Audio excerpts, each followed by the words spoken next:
Hey everyone, this is Tom Salemi of Device Talks. Welcome back to the Device Talks Weekly Podcast. Fantastic episode coming your way. I've got a conversation later on with Antoine Papiernik. He, of course, is with Sofinnova Partners. And Anne Morrissey, she is the CEO of May Health. We'll talk about May Health, which is a very cool medtech startup, but we'll also talk more broadly about the state of women's health investments. Two people who have had great experience and success in the area. So I wanted to get their take.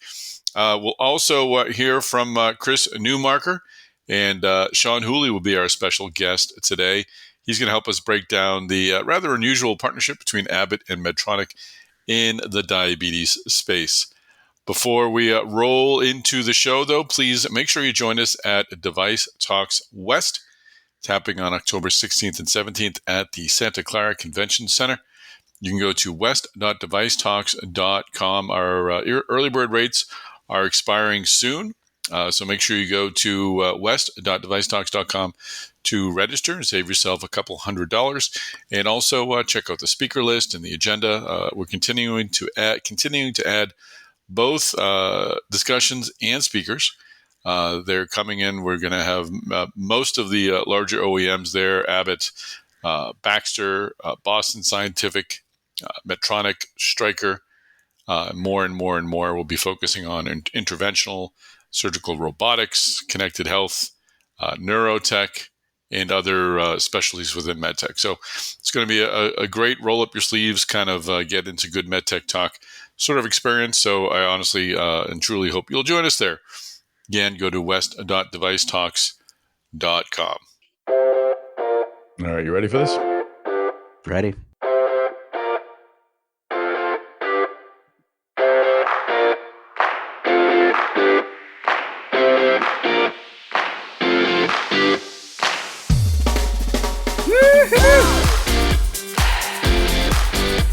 Chris Newmarker, how are you, sir?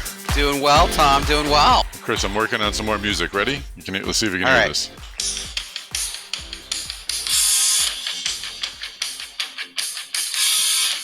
It's a little long, but I like that. That's. I like it. That's instead of heartbreaker, be newsmaker. I like it.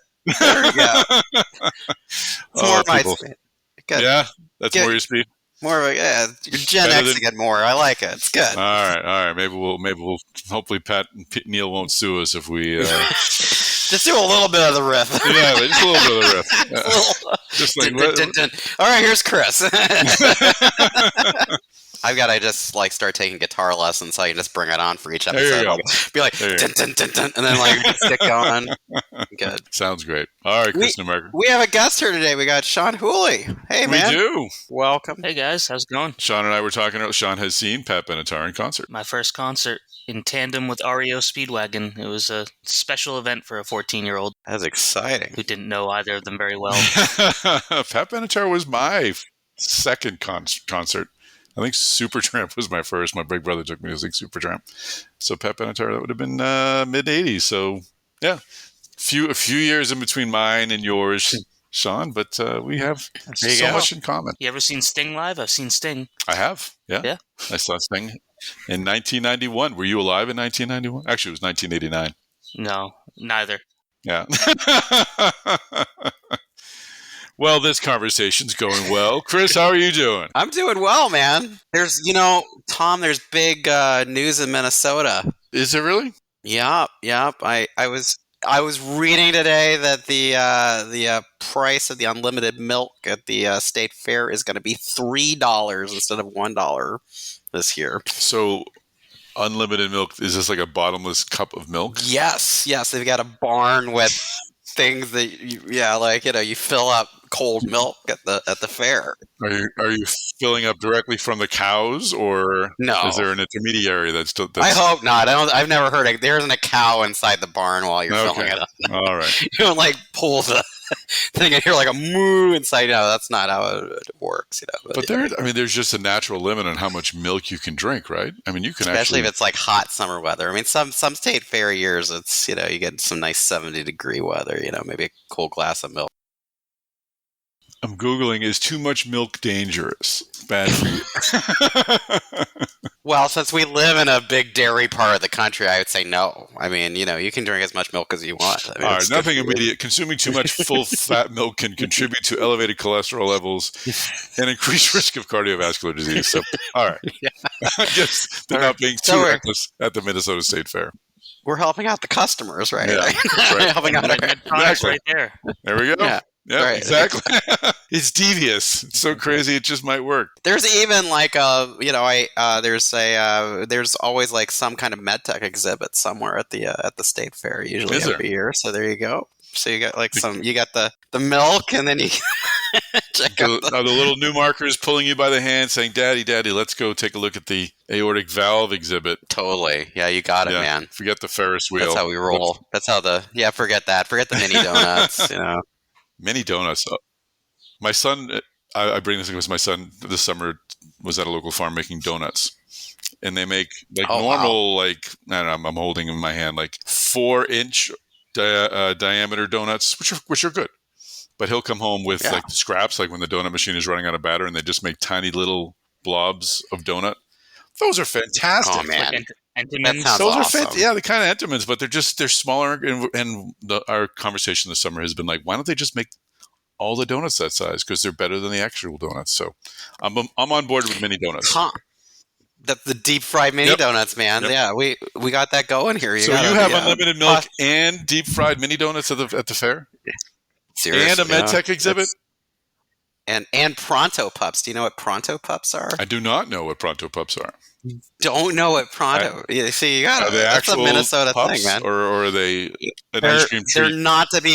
They're not to be confused with corn dogs. Corn dogs are hot dogs deep fried with a cornbread batter. Yes. Where Pronto Pups have a pancake batter layer around them. But they're dogs. They're hot dogs with pancakes. They're dogs. Yeah, they're dogs with pancakes. So it's just like a terrible breakfast sandwich, basically, kind of.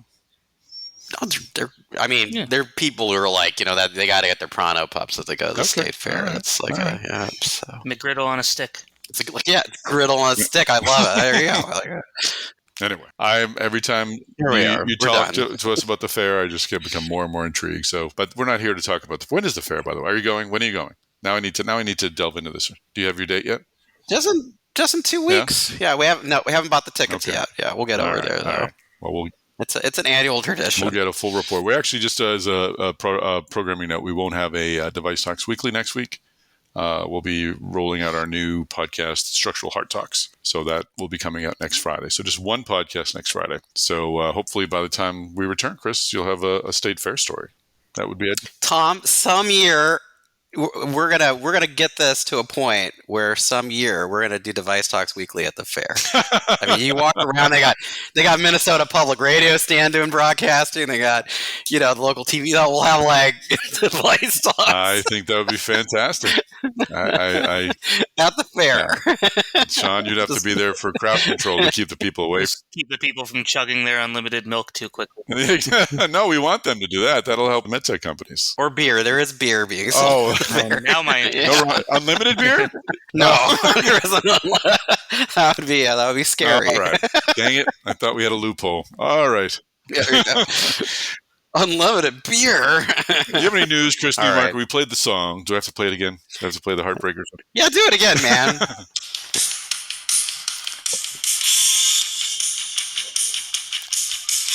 Don't sue us. Woo! Don't sue us. Okay. All right. Yep. That's all right. It. Newsmakers. All right. Go ahead, Chris. Newsmakers. Number 5 on the list is that NeuroOne signed a distribution deal for a neuroablation system, and it brought in more than $5 million. And this is a story. This is actually.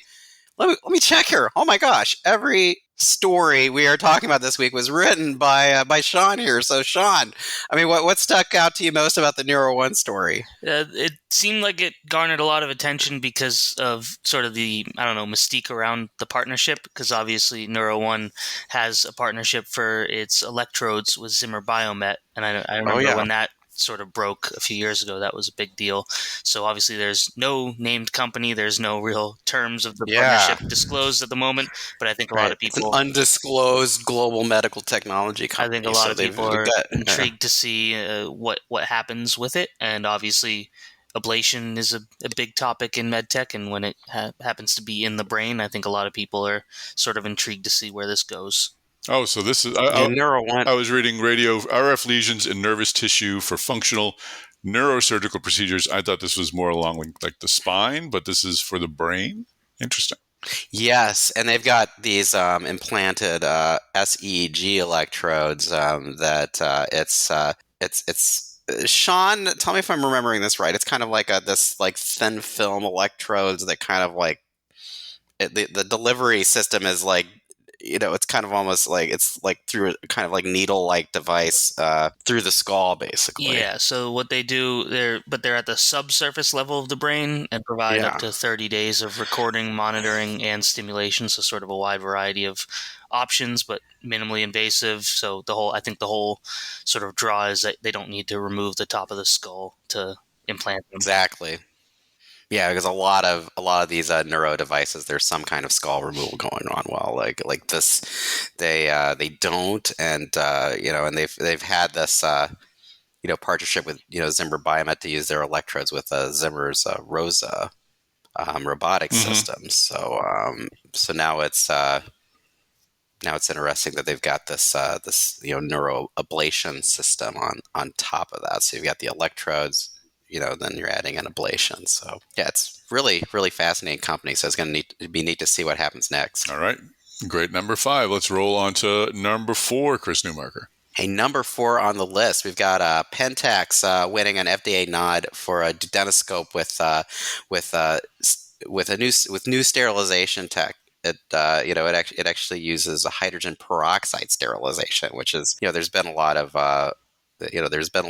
actually buzz around this type of sterilization, like hydrogen peroxide gas plasma sterilization to be exact, because ethylene oxide, which has been widely used in the industry, there's just been a lot of challenges around it, new EPA rules. So and duodenoscopes have had a lot of sterilization challenges of their own in the past, so it's kind of neat to see this example of like something moving forward with the hydrogen peroxide sterilization. And I'd like to point out that this was not chosen because the hydrogen peroxide glass plasma sterilization was developed by Advanced Sterilization Products, which is a past sponsor of DeviceTalks at DeviceTalks Boston, actually. So there we go. It's just there. It's a lot of news. Just a coincidence. It actually is just a coincidence. So good job for ASP developing this tech. Obviously, sterilization is a huge deal. Sean, you wrote this as you wrote everything else in this week's Newsmakers. You are Mr. Newsmaker. Yeah. Anything to add? No, I think Chris mostly covered it. Emphasized that, in the time that I've covered the industry, ETO has definitely been something that seems like it's talked about all the time. So anything to move away from that and be more sort of environmentally friendly. And obviously the Pentax themselves said that this came in response to FDA and CDC calls for advanced designs to reduce cross-contamination. So it seems like they're kind of answering the call. Fantastic. All right, Chris Newmarker, what's number 3 on the Newmarker's Newsmakers?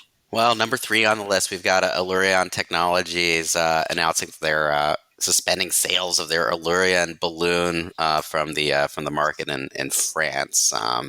And Allurion is based in Massachusetts, developer of like an artificially intelligence-powered gastric balloon for weight loss. But the National Medicine Safety Agency in the country, requested that they withdraw it over implementation of an action plan. So hopefully this gets resolved soon. I mean, Allurion was saying they questioned the decision to ask them to pull it from the market there, but they're remaining cooperative with them and getting a risk reduction program in place. Sean, anything more on the Allurion product? Do they know if they have approval anywhere else or if they're working with some others on this technology? Well, I know they have a partnership with Medtronic on the platform They partnered with them last year to advance the technology and had some positive data for the balloon. So as far as I know, it's no influence on other geographies that the device is available. But I was sort of taken aback by it. Grand scheme, it's not strong language, but to come out and say that they question the decision but remain cooperative is quite interesting. All right. Yeah. Well, we'll track that story. Chris Newmarker, let's roll on to number 2.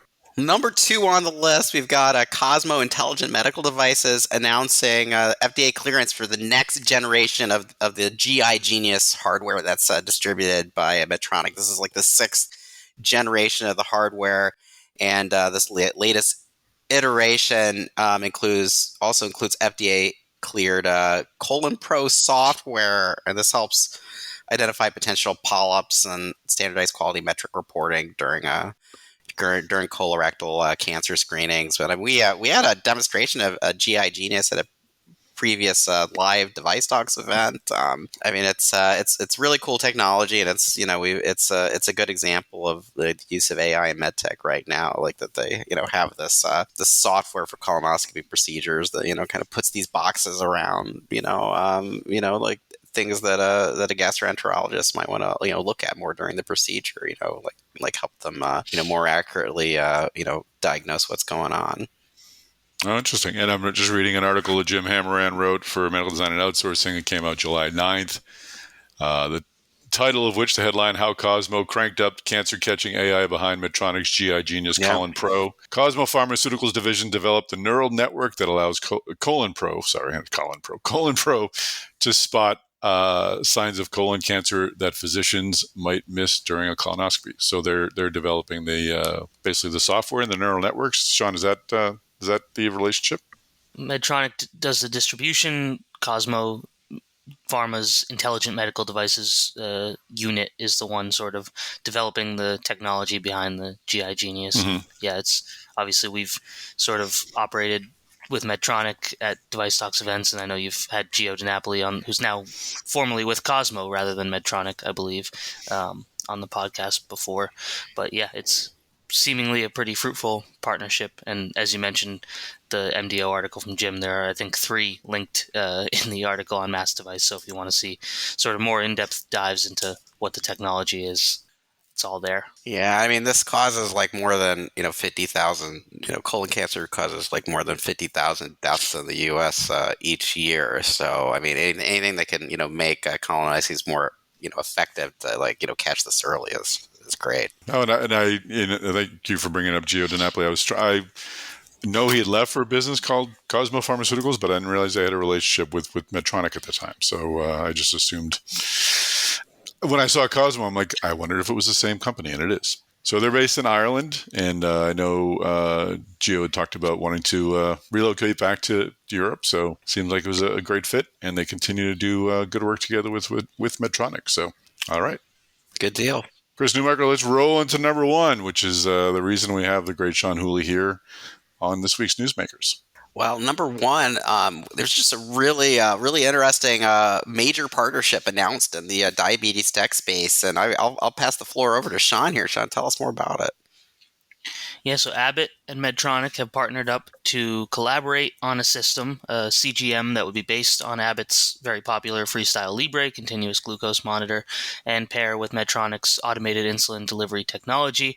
Obviously, the sort of flagship is the MiniMed 780G pump, and then you have the InPen system for people who don't want a wearable pump. They use the smart pen delivery instead. So yeah, it's obviously 2 huge names in medtech that are pairing up to work on CGMs, and sort of the big takeaway is that Medtronic has only ever used in-house CGMs to pair with their own insulin delivery technology. Obviously, we've seen Abbott and Dexcom pair their CGMs with Insulet and Tandem and Beta Bionics, to name a few. So this is sort of a new, I suppose, road for Medtronic to go down in terms of using the Abbott technology. It will be exclusive to Medtronic devices, so this isn't sort of a next-gen CGM that Abbott will be able to throw around to anyone who wants to pair it with their device. It'll be an exclusive partnership that analysts definitely seem to believe will be beneficial to both parties.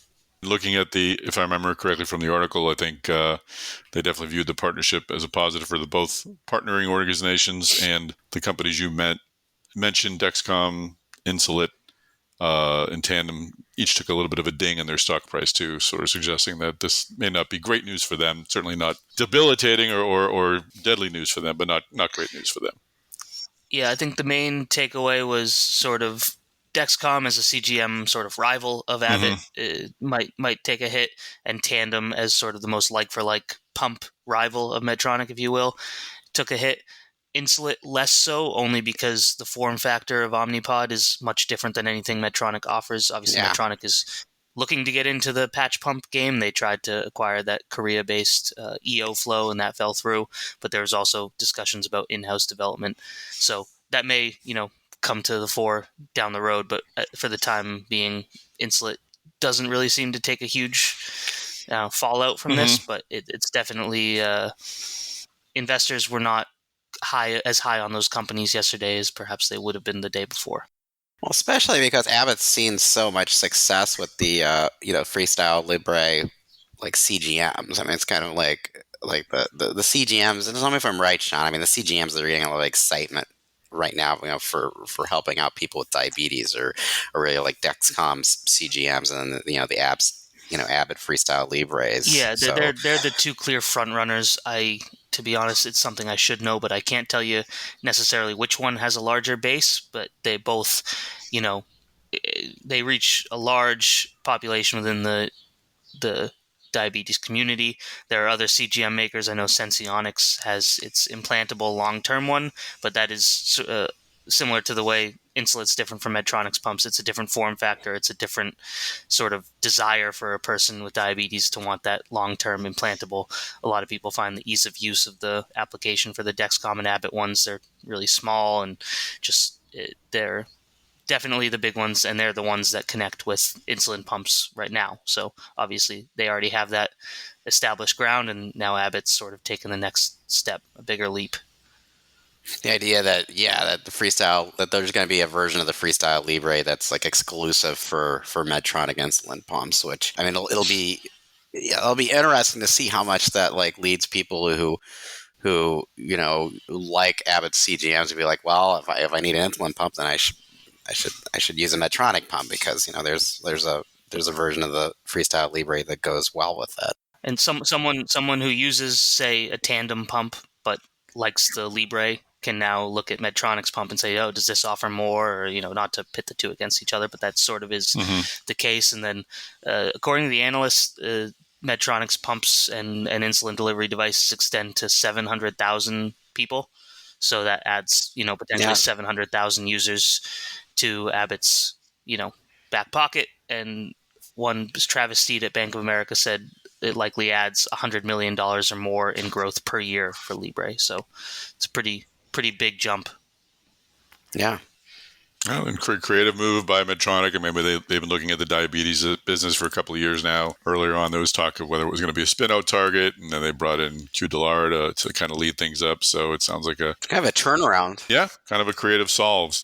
Another interesting thing on the Abbott front, too, is that the analysts say that this sort of quells any talk of Abbott pursuing its own pump, whether that be in-house or through acquisition. So that's interesting. This deal seems to be put paid to the idea that Abbott could be pushing for its own pump. Yeah, you wonder if there's something in the partnership that they wouldn't do that. If they bought an Insulet or something, and then suddenly they become a rival to Medtronic as opposed to just a supplier in this particular space. But certainly something to watch. And I'm, as you've both been talking, I've been trying to think if there's been any other partnerships that I could think of between two large market cap leaders like this one. Nothing comes to mind. If our listeners think of something and want to put something on a LinkedIn comment, feel free to, or obviously shoot us an email or a message on LinkedIn. We'd love to. I remember there was a rumor, like in the past, that like there was some, like one of those anonymous source reports saying that I think it was. Do you remember, Sean? I think it was like Dexcom's going to buy Tandem, and I remember it was Dexcom and Insulet, and there was I think it might have been Bloomberg reporting or Wall Street Journal. It was people close to the situation, and both companies immediately said no. no shot. It was actually unusual because a lot of times when those reports, there's just the standard, like we don't comment on rumors like response, but this one actually had a flat out like no, that's not true. We're not doing that. So, but that could be something that is revisited now that this partnership exists. If Dexcom or Insulet feels that they need to sort of make a big leap, I don't know. Yeah. No, great point. We'll keep following it. So it's an exciting space to follow. See, Chris, I told you Sean was worth having on. You were like, no, I got this, but Thank goodness. To be a fly on the wall. That might not have been exactly how the conversation went. I might be misremembering. I'm not sure. Yeah. Tom. All right, guys. Thanks, Sean, for the insights. Chris Newmarker, you're a heartbreaker. I mean, a newsmaker, and we'll talk to you not next week, but in 2 weeks. We'll be back on DeviceTalks Weekly with more Newmarker's Newsmakers. Be awesome. This is Tom Salemi of DeviceTalks.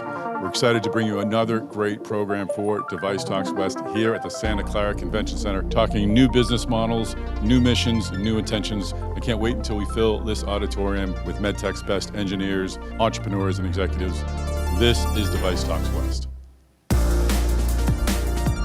The foundation of connected care is the who we are that drives the what we do. We shape our environment, and then our environment shapes us. Thoughtful discussions of how it impacts not only markets, but society and the workforce. What is it doing for the patient? And that's what our technology needs to be. I look at what the standard of care is today. Are there areas where we can improve upon the standard of care, or are there areas where there are significant gaps? And that's what drives me. What am I trying to accomplish? Getting back to that core, what problem am I trying to solve? Am I going to do something new and really move the needle for patient outcomes? So there's a ton of work to be done, and that's what keeps me excited. Why did you choose MedTech? Find out at DeviceTalks West on October 16th and 17th. Register at west.devicetalks.com. The folks that are saving lives, they're all here.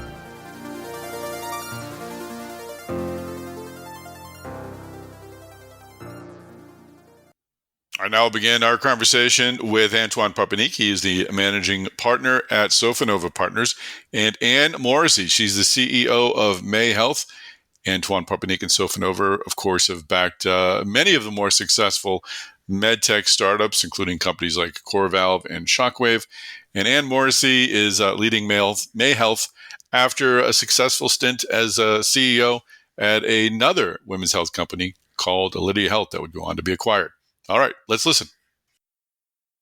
Well, Anne Morrissey and Antoine Papiernik, welcome to the podcast.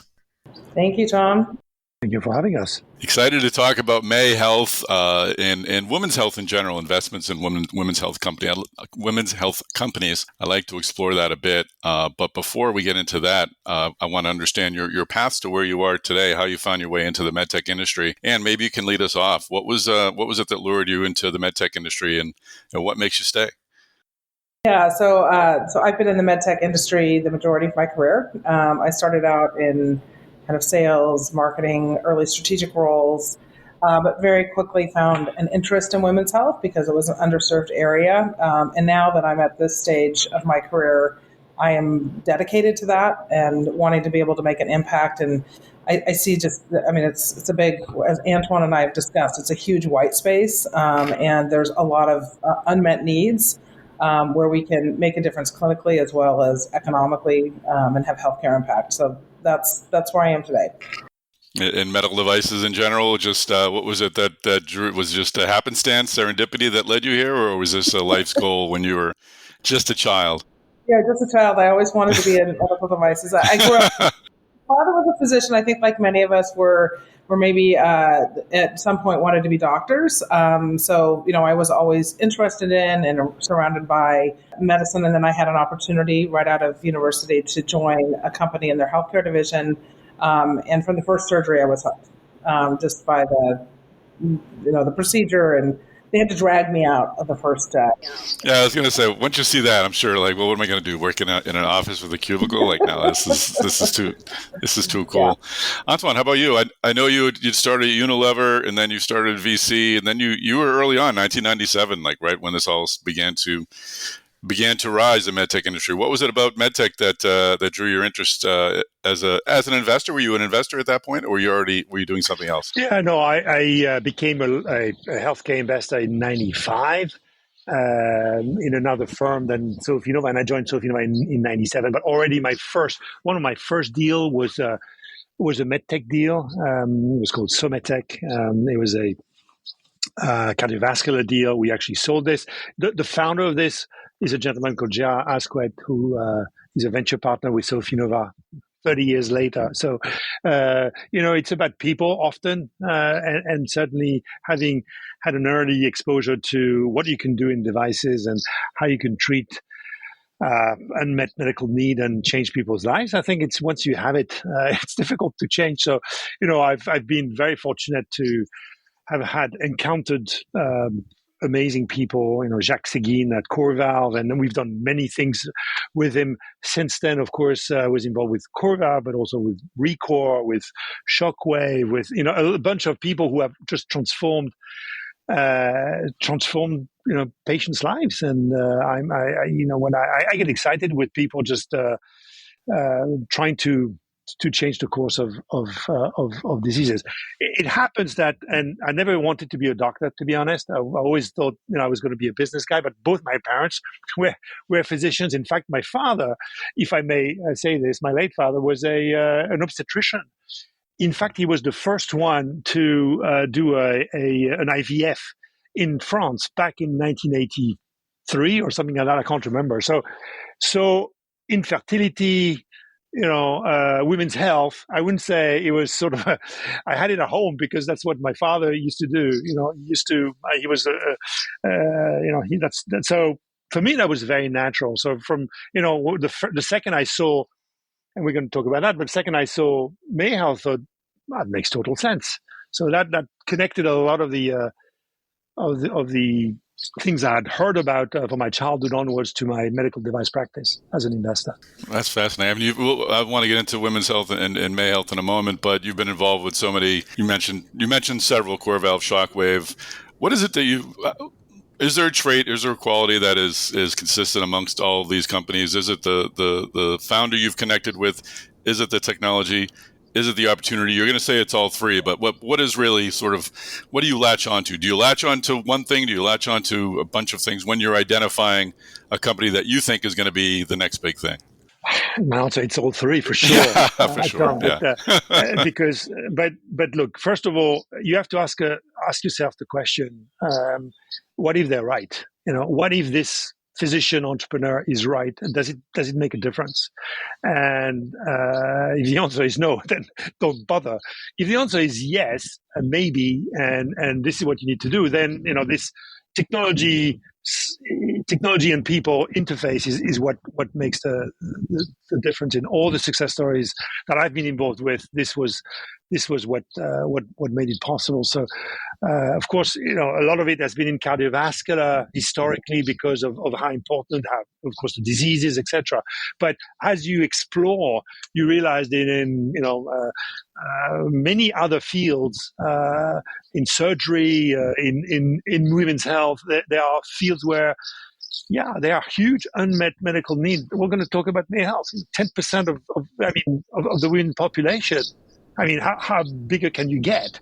So, if you have the right combination of technology and people, I think, and the market, and the answer to the question, what if they're right, is yes, of course, it's going to change people's lives. This is how I get excited. Mm-hmm. Oh, that's great. Well, let's focus on the conversation around women's health, and maybe you can kind of kick us off, and let's identify, or let's first talk about the problem or the shortage of support for these companies. Or I'm already jumping ahead. Is there a shortage of funding? Is there a shortage of financial support? Is there too little attention being paid to ventures that can help women overcome health problems or make them healthier, is what I should say. Yeah, it's a question, and everybody asks that about women's health. Yeah. I would say, having been in this kind of in the trenches for close to a decade, specifically in women's health, that it's gotten a lot better. And I would say there's two things I think that are different today than 10 years ago. Is that people will take a meeting just on women's health. I think every investor that I met with says we would like to invest in women's health. So I think that's a move in the right direction. I think the other really important thing that's happened in the field is that there's a lot of early stage smaller funds that I think are helping in that really early stage, from kind of branching from maybe friends and family and angel funding over to maybe a real Series A, or actually helping with a Series A to get some of these companies a little bit further along and develop proof of concept. Then they can launch to a more established venture investor. So I think that there's definitely more funding. I would say, with that, the caveat I would say is that I do think that the bar is still higher, and I think that there's a default by many investors to invest in areas that they know intimately. An incremental change in something in a market that they understand, where they understand adoption and all of the challenges, is sometimes easier as an investment than investing in a field where, if you look at the history in women's health, there's been some companies who haven't done so well. And I think some of those scars are very deep for certain investors. And in the space, I think that's still a challenge. But I think, I look at Alydia, and I look at what we're doing at May Health, and, in addition to making an impact for women, from a health perspective and making a return on investment, I think it's also really important for us to kind of continue to raise the bar in the field for women's health. The more exits there are, the more people are attracted to this as an investment opportunity. I will say, Antoine, you'd love to hear what Antoine has to say, but Antoine, I think one of the first times we sat down, I said, I think it's amazing that you've made this huge bet in women's health. And he was like, I saw a huge market opportunity. And I think that some investors think of them separately. And I think Antoine's an early is a leading thinker and just thinking it as a market opportunity. No, I think that's a great point. Antoine, I wanted to go over to you. I mean, VCs aren't philanthropists. They're not going to invest in an area that's right because it's the right thing to do. There needs to be a market there. And I would think, because there are so many women in the world, there'd be a huge market for women's health. I didn't get an MBA, but I'm just so. Number one, has there been a dearth of investment in this space, in your opinion? And that's just your opinion. And number two, if so, do you see that attitude changing, and why? Yeah, there's been a dearth of investment in the space. I can't really tell you why. I mean, often women get on with things. It's like, if you don't complain, and then no one pays attention in a way. And those are the facts of life. And I think it's less and less possible to accept that. And I think many of the women's health indications were misdiagnosed, but also sort of misjudged, and we didn't talk about it. So as things, endometriosis, okay, nobody cared about endometriosis. Now, it's like, I don't know, in some European countries, France in particular, this is like, there's a national plan for endometriosis. Like, you cannot not serve half of the world population. And it sounds pretty obvious, not for philanthropic ideas. There must be a market to address this. That's one thing. And then, of course, there's fertility. I mean, not being able to conceive is, and I know that again from way before being an investor in the space, hearing this in my family, because of my father's, being a fertility specialist, among other things, as an obstetrician. Yeah, it's horrible. I mean, when you have a disease, it's horrible, but not being able to conceive is something that people cannot accept. And I think this is how IVF went to be born, and this is how the original technology behind what we now have at May Health was originally conceived. So you put all this together. There's a massive population. There are people who actually will go a huge amount a very long way. These people are not sick in any other way. They just can't conceive and have babies. So if you can help them to do that, then that's going to transform their lives and the lives of their families. So you don't have to, it's not rocket science to think that that's important and that there must be a way to actually turn this into a market opportunity and therefore a business opportunity that ultimately investors will make money on. Absolutely. Oh, and my oldest son's birthday is tomorrow, and it took us a good long time for that to happen. And it's definitely not having that opportunity. It's a quality of life issue and it's a health issue. So that's a very, very great point. So Ann, I want to explore the infrastructure of women's health and if there are more opportunities at the strategic level. We have companies now like Hologic that are obviously focused on women's health. The larger strategics are building businesses centered around women's health. As an entrepreneur, when you're going to pitch to someone like Antoine, are you able to point to more opportunities for an exit? Like, look, we could be acquired by this company, this company, this company. And if so, I have to imagine that makes your job easier when raising money and finding investors. Yeah, so the strategic environment for women's health is, I think, more robust now than it has been historically. I think I would also say specific to what we're doing at May Health, although our long-term big goal is to be able to treat PCOS in general, our first indication is for PCOS-related infertility, and there are a lot of strategics that are very interested in infertility assets.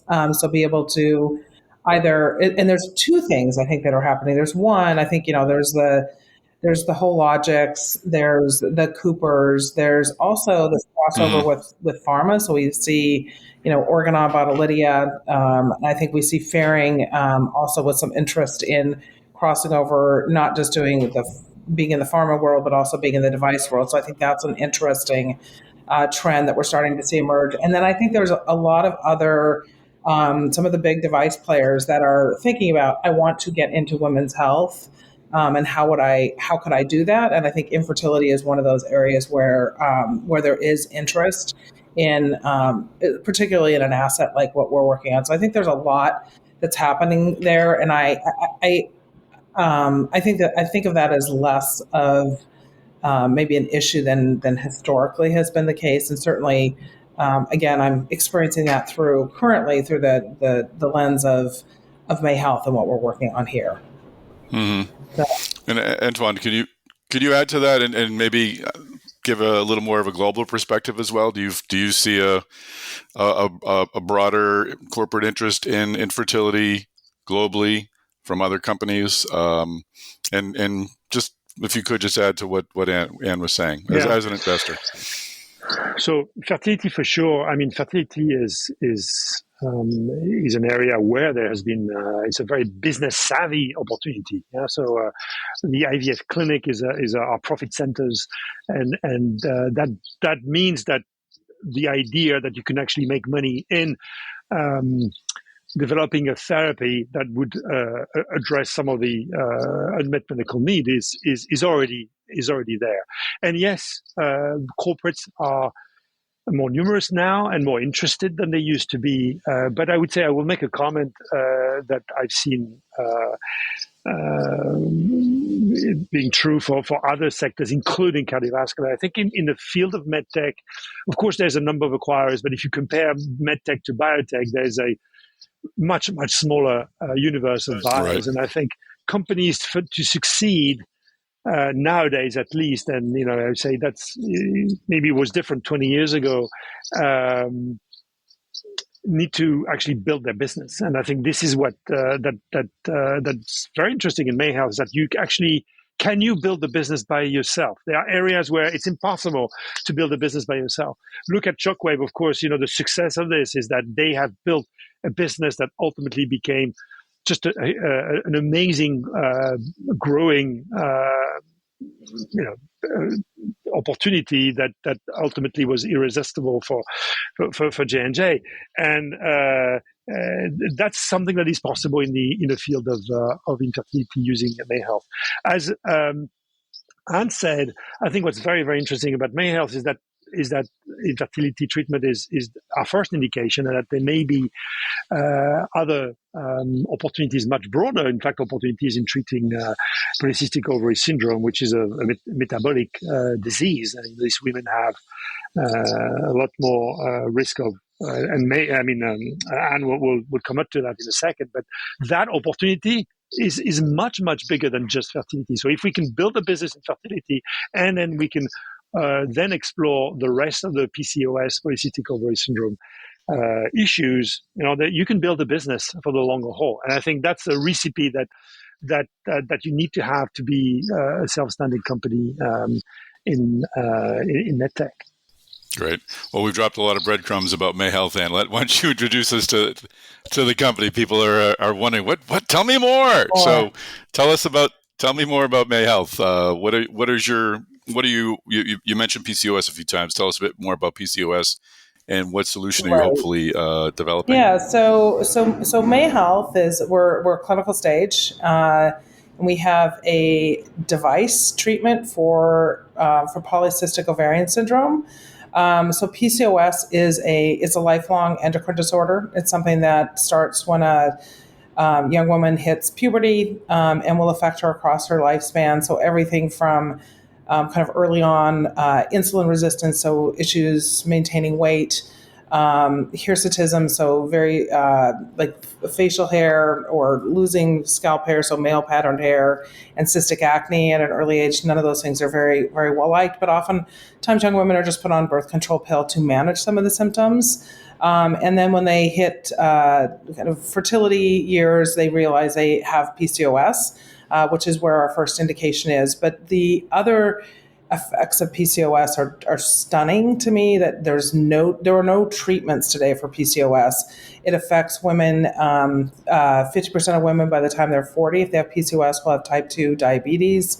They're at much higher risk for cardiovascular disease, mental health issues, and then they're at much higher risk for maternal mortality, morbidity. There's a lot of complications around pregnancy associated with PCOS. So it's something that has this incredible impact across a lifespan. And the underlying problem for women is that their bodies, they're making too many androgens. And so that is actually how we're treating it. So androgens are predominantly made in the ovary. And we have a treatment that we utilize radiofrequency energy, and we actually destroy some of the tissue in the ovary. So we reduce the amount of androgen production that is done, and we kind of reset, or as we call it, rebalance the hypothalamic ovarian pituitary axis. And so a woman can start menstruating normally, ovulate normally, and be able to get pregnant. And then also for treating those androgens, we're addressing all of those other issues that a woman has. So it's a really incredible opportunity. The kind of aha, or the napkin moment, as I would say, for the company was when somebody thought of, there's a surgical procedure called laparoscopic ovarian drilling that we're based upon, and taking that. So we knew clinically, and there's a lot of clinical data that shows if you ablate tissue in the ovary, you get this effect of resetting a woman's ovulation. And so we took that and we made it into very similar to a procedure called an egg retrieval, which is something that every reproductive endocrinologist does as a course of business. They have the skill set, they have the equipment. And so we are adding a device and a generator to that room where they can do this procedure almost exactly like they would do an egg retrieval. So that is what we're doing at MaHealth. And what does the device look like? Is it going to be a self-standing cart that kind of is wheeled in, wheeled out? And if you could just get a little more detailed into what exactly will be happening to physically to the woman. What's the treatment look like? Yeah, so the equipment looks like, so there's a generator instead of envisioning rolling in a cart, imagine a laptop. So it's a very simple generator, relatively small, can sit on a tabletop in the room. And then the device itself is it looks like actually can't see my hands all the way, but it's a long needle, and it's the same length and diameter as an egg retrieval needle, and that is loaded on top of a transvaginal ultrasound probe, and then inserted transvaginally. We puncture the vaginal wall, and then we go into the ovary. We puncture the ovary. And then once we're inside the ovary, we deploy a catheter that then delivers the radiofrequency energy. So it's a really cool design. It's a very simple design. And the only place it really differentiates from an egg retrieval is when we deploy the catheter into the ovary. Interesting. Yeah. So Antoine, I'd love to get your first take on when you were pitched the idea. What was appealing? There's a lot of familiar technology there, a lot of family familiarity as well with your father's history. What was it that you? What opportunity did you see in this investment? Well, I think what Anne said, which is pretty important, is that there was a surgical predicate. Yep. Often, people have great ideas and say, I'm sure it's going to work. Here, it is working because there are hundreds of thousands of patients that have undergone this ovarian drilling, a pretty nasty terminology, but describing what they used to do surgically. And this this is, by the way, in all the guidelines in the US, in Europe, in China, across the world, because this has been used over decades and decades. It became less used because women didn't want a surgical intervention. This was another time where, in fact, ultrasound was not so prevalent, and you would actually have a laparoscopic view of the ovaries to determine the diagnosis of PCOS, of polycystic ovaries. You look at those ovaries and you realize that they are polycystic, and at the time they would then treat. That has disappeared with very fancy ultrasound, and then IVF came along, and people said, IVF will solve everything. IVF does not solve everything. So a lot of these patients do not actually want IVF. They can't afford IVF. There's also a lot of other issues with IVF. So the first thing, just to answer your question, is huge, massive demonstration clinically that this works. Now, like many cases in device, can you transform a surgical technique into a minimally invasive technique? Take core valve; it's the same. You have a heart surgeon doing a valve repair, a valve replacement, surgically opening your thorax, arresting your heart, etc. And then you go through a catheter and you do that percutaneously. It's exactly the same. You had a surgical predicate. It works. Can you do it minimally invasively? So that theme has been probably the biggest theme of device over the last 20, 30 years, is make it minimally invasive, and then the physicians will take it, and then the patients will want to have this too. The big thing and the risk we took was, can we do this in a minimally invasive way in an office procedure? And this is what Anne has been able to demonstrate clinically, that indeed you can transform something with general anesthesia to an office procedure. Maybe that's more for Anne to describe. Yeah, I would love to learn about that, but just also quickly, what's the origin of the technology? Where was it developed, or who developed it? In fact, it was. Well, Anne, do you want to comment on that? Sure. So it actually originated. I feel like we've come full circle in the Bay Area. The founders were here in the Bay Area, and that technology was then purchased by MD Start, which is part of Sofinnova. It's an incubator that develops technologies. And then I was introduced to them actually via a recruiter who was looking for a CEO to take the technology and start marching towards a pivotal trial for the technology. So it did originate in the U.S. So it has U.S. and French origins. Oh, excellent! And were they clinicians who developed this idea, or engineers, or so both? Both. Both. Yeah. Okay. Typical medtech story. Yeah. Yes. Yes. Fantastic. So where are you in clinical trials now? You mentioned clinical trials, and what does the path forward look like? Yeah, no, that's a great question. So we've treated 32 patients. So we ran a feasibility. So when I joined, before I signed, I saw a case. So case number 6, and then we've treated 27 of those patients were treated in Europe, and then 5 in the U.S.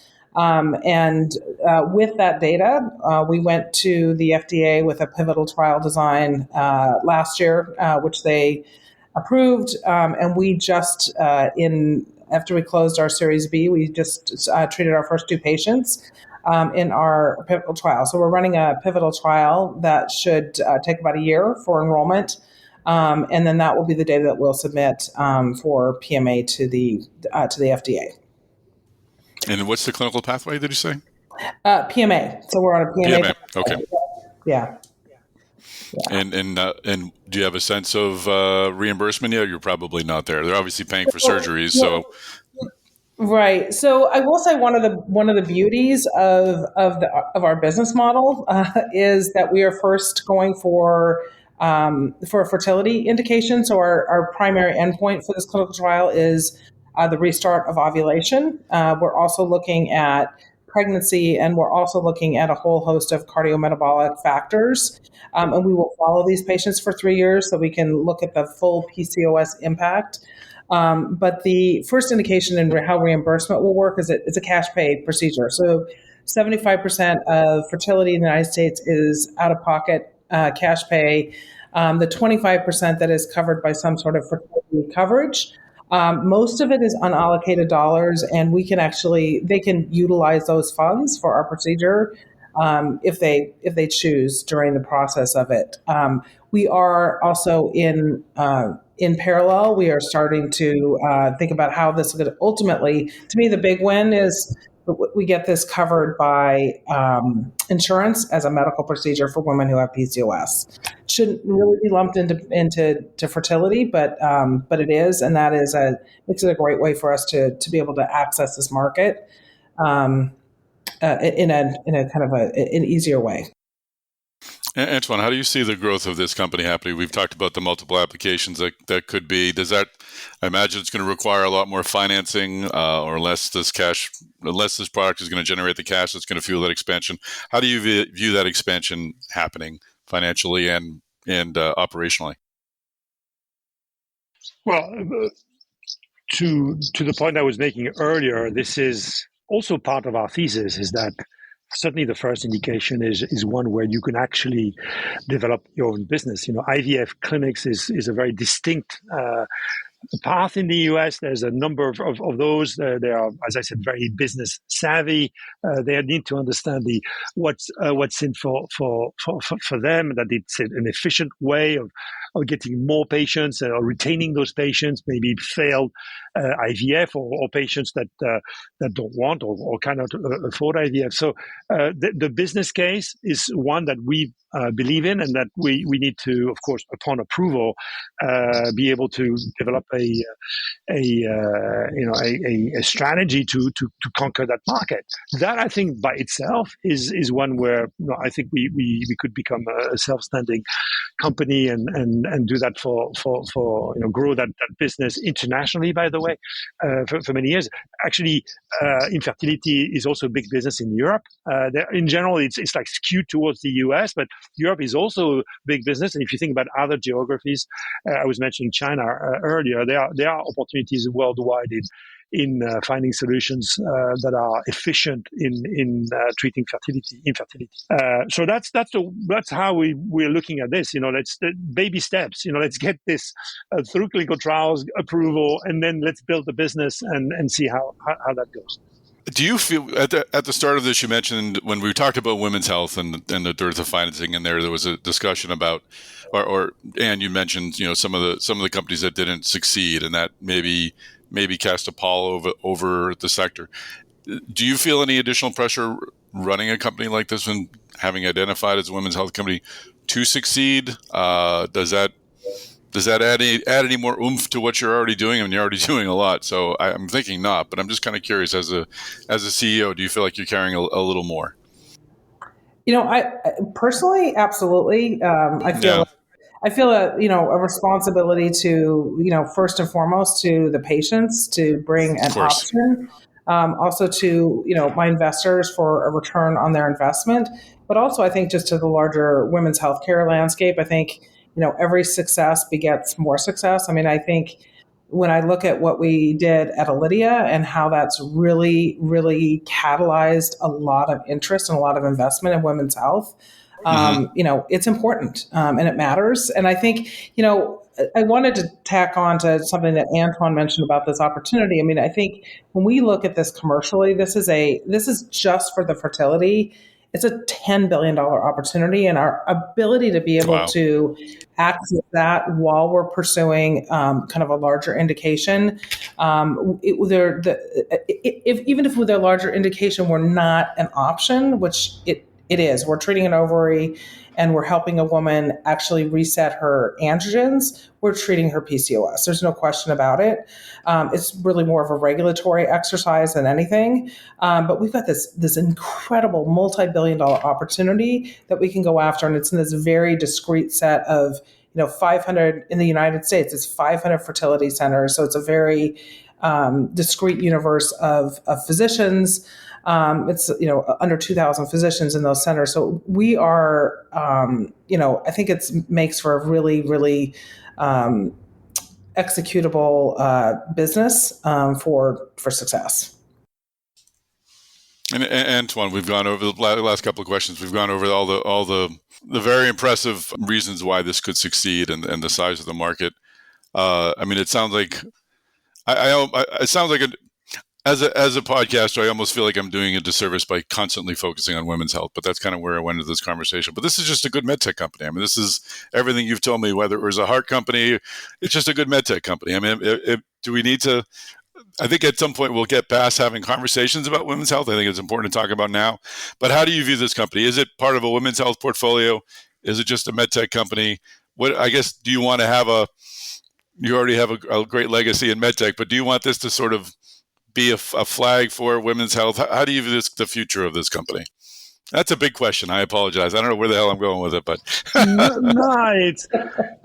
first of all, I think changing standard of care is I get a kick about that. Sorry to say, but I mentioned some of the companies I've been involved with. Think Recor and Real Innovation. I mean, it took us 10 years, and at some point, people were just thinking, "Oh, my poor Antoine, you're in a renal denervation company."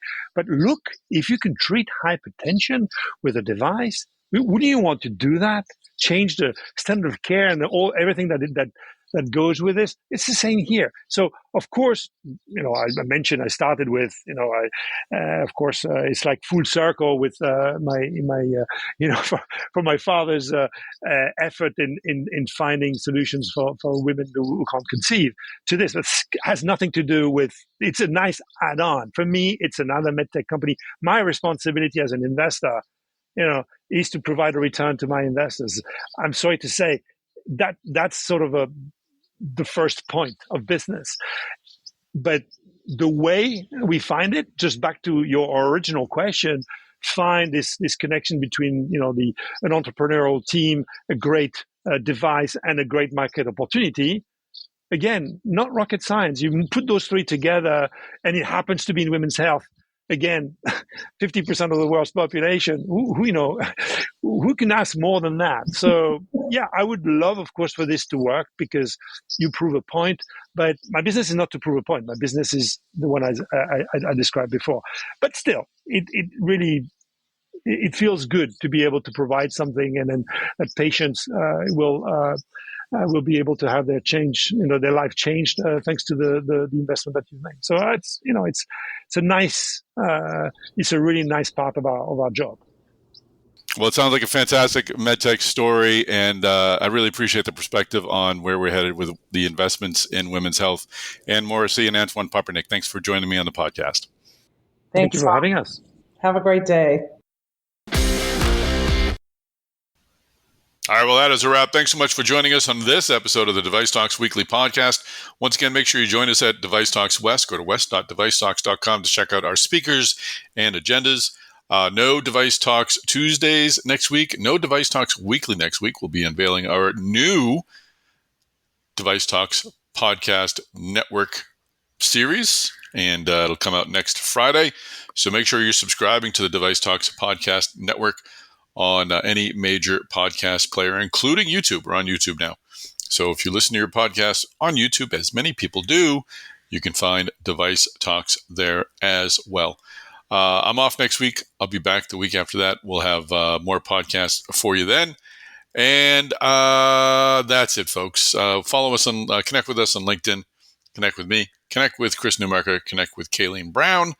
And give us a ranking on the podcast players as well.